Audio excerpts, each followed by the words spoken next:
What's up? My name is Kevin Peraza and I am 30 years old. I am from Tucson, Arizona, but I am currently living in San Diego, California.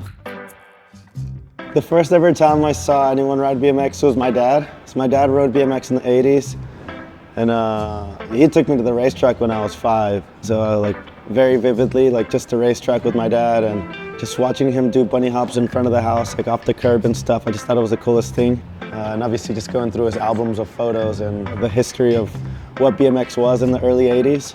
Yeah, I mean, from the very beginning, I was like hooked, you know, and just the fact that my older brother and I got into it together at the same time, it was just super cool. And I think just the fact that we got to hang out with Dad doing it as well was like a no-brainer, you know. Yeah, I think the early sessions definitely have a lot to play with how I am as a person and how I ride. He never pushed me to be the best or win everything that came across the table, but it was more along the lines of just going out there and having a good time and just releasing from every other problem in life.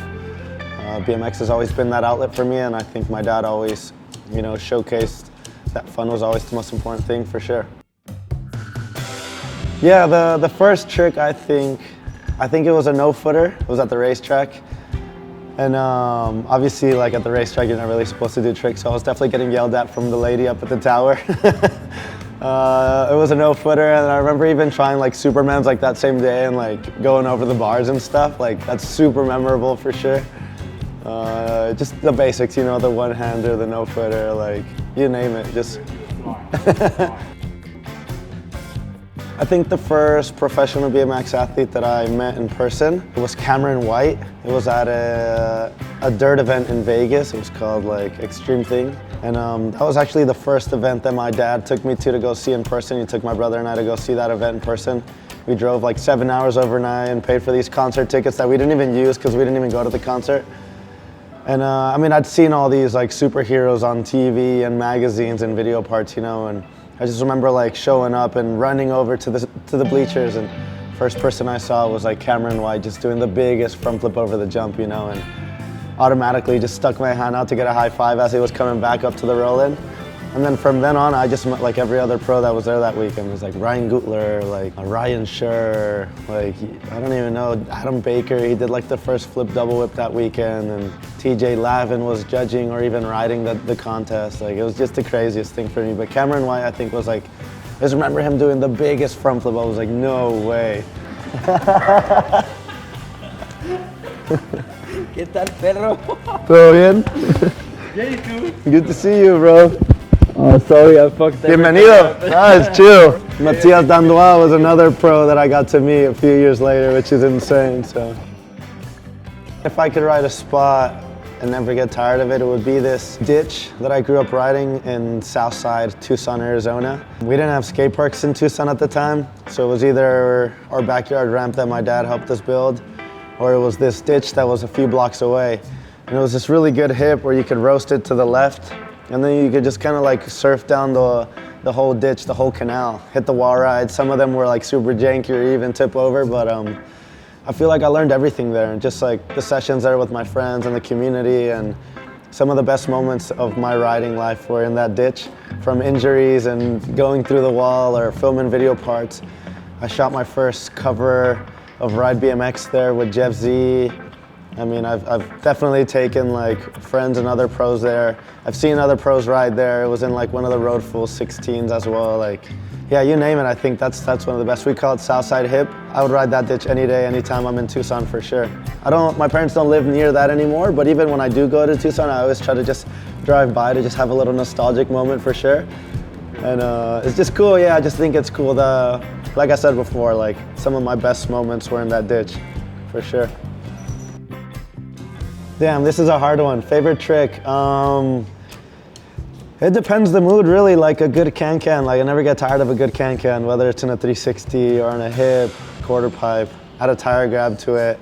I just think it's timeless. I think it's really cool for kids to learn it as well. It's very relatable, I think, to the younger generation, yet I still do it in some of the biggest contests in the world and try to make it look as best as possible. 360 downside whip, I love the 360 downside whip, whether it's a decade or more of a 360 with a switch downside whip. And then as far as technical tricks, like the nose 360 is like one of my favorites. Like, it's a hard one to even film because I don't want to just chuck it out there too soon. I don't know if I want to save it for later. And just the variety of it, you know, and like, I think it's, from what BMX is, there's no right or wrong way to do it. I feel like it's a very flat land, very street move, but when you can do it in park and do it on a street setup, but then see Matthias Dandois and every other flatland rider in the world do it, I just feel like just best of both worlds, you know. It brings, there's like, I don't know, I just think it's super cool if I can have a little mixed variety of styles and trick selections. It just makes me happy. I think from can-cans, which is a very classic steezy trick and timeless, to a 360 downside whip, which is a very common ramp trick, park trick in contests especially.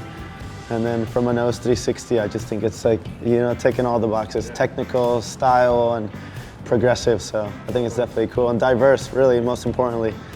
And let's not forget a good tabletop. Never get tired of a good tabletop, yeah.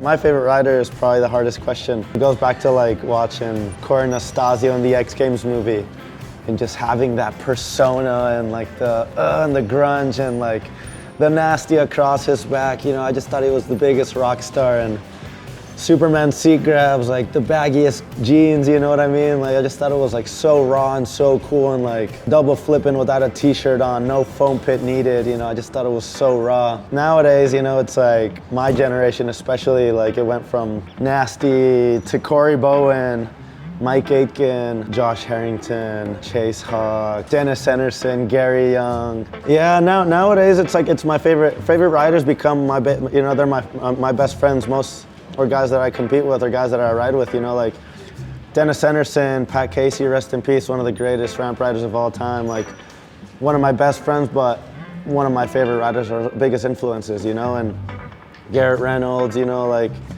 Simone Baracco. I love every style of riding. Anyone that like puts a smile on my face and then gets me inspired and like gives me a spark to get out and try something new, I think that's the best thing about BMX. And I'm definitely forgetting names, you know, like Boyd Hilder, even like the new generation. Like there's these kids from Japan that like I'm such a fan of, and I can get just as hyped from watching them as I did, you know, watching Anastasio in the early 2000s. Like, I just think it's so cool. That's probably something super special about BMX. Like anyone that rides BMX and that pushes BMX and that gives something back to BMX is my favorite rider for sure.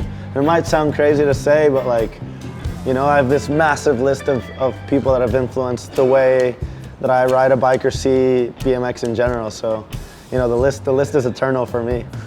If I had to pick one, I would say probably Garrett Reynolds. I think as far as him being an incredible ramp rider and a street rider, yeah, it was very relatable for me to watch him ride. He was only a few years older than me, and so watching him compete against Dave Mirra and Daniel Dares, who are some of the best riders of all time in park contests, like, and beat them, you know, and with his own style and his own way of riding the course, like, and then go out and film like incredible video parts. Like, I feel like every time he puts a part out, he's like 10 years ahead of everyone. Everyone's still trying to catch up, you know, and I think even to this day, he's still like very untouchable when it comes to like his progression. And he loves to ride. I think he's just all about riding BMX, and that to me is fucking awesome. Best upcoming rider, I enjoy watching him ride. I feel like, you know, he's already kind of like peeking into the big contests, getting invites to X Games and winning simple session and stuff, I think. All the way from Japan, Joji Misogaki. He's super steezy, super stylish when it comes to like doing big ramp tricks, super fast with his hands. Like, I mean, I don't know, like just brings like a whole different energy, you know, like the way he dresses, the way he rides, like the way his persona is. Whether we have this like language barrier, I just feel like his energy is super dope. You know, great street rider, great park rider. Yeah, I just think it's super fresh, you know, especially with nowadays, a lot of people that ride contests want to just copy and paste the dudes that are winning. And I feel like with Joji, he's like super original and does his thing his own way. And that to me is super dope to watch. Like, I put my bike down every time his name gets called out at a contest and enjoy watching him drop in.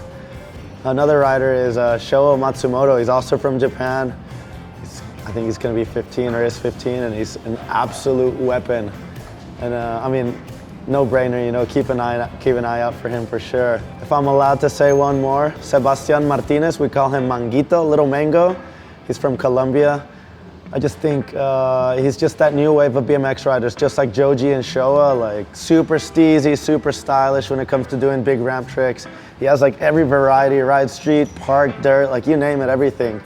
Not to mention, like, at the end of the day, these 3 kids are incredible on bikes, but they're damn cool kids as well. Like, that to me goes way long, you know. I feel like they're gonna be in BMX for a long time for sure. When I see those kids drop in or ride contests or, you know, put out video parts, I know that BMX is in good hands. If there's any advice I can give to any young up-and-coming riders, I think, like, yeah, doing big tricks and being great on a bike is good, but I feel like at the end of the day, it's who you are as a person. You know, you have to remember BMX is a show to the world, and you know, and it's a showcasing of your personality through your bike.